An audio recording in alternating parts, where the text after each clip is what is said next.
माशाल्लाह वेखो जी इक्को साइज दे एडे सोहने बच्चे।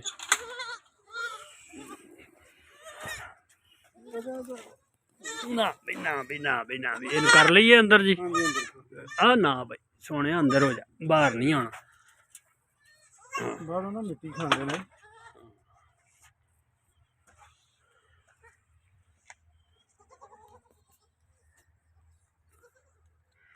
देखो भाई खुरम यान ये देखो माशाल्लाह कितने प्यारे छोटे छोटे बच्चे हैं, प्यारे प्यारे।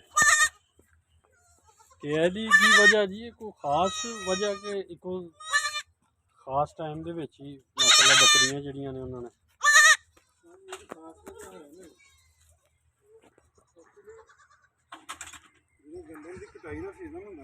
जी जी उस वेले बकरियां बाहर चराने वास्ते लैके जांदे ने, छुट्टे खांदियां ने।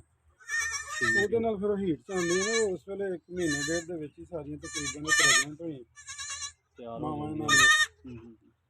ਤੇ ਉਹ ਕੋਈ ਹੋਰ ਵੀ ਹਜੇ ਹੈ ਨੇ ਕੋਈ 6-7 ਜਿਹੜੀਆਂ 5 ਦਿਨਾਂ ਤੋਂ ਤਿਆਰ ਹੋ ਜਾਣ। ਚਲੋ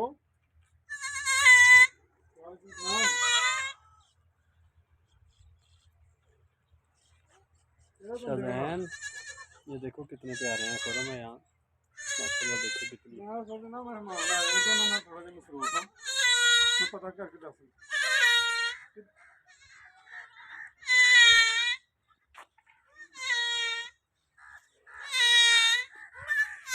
इन्हां दियां मावां कित्थे ने जी? इन्हां दी मावां चुगन गईयां ने बाहर, लैके जान लग गए ना। माशाल्लाह खजूर दे जेह्ड़े पौधे बड़े प्यारे जिन्हें केड़ी जी है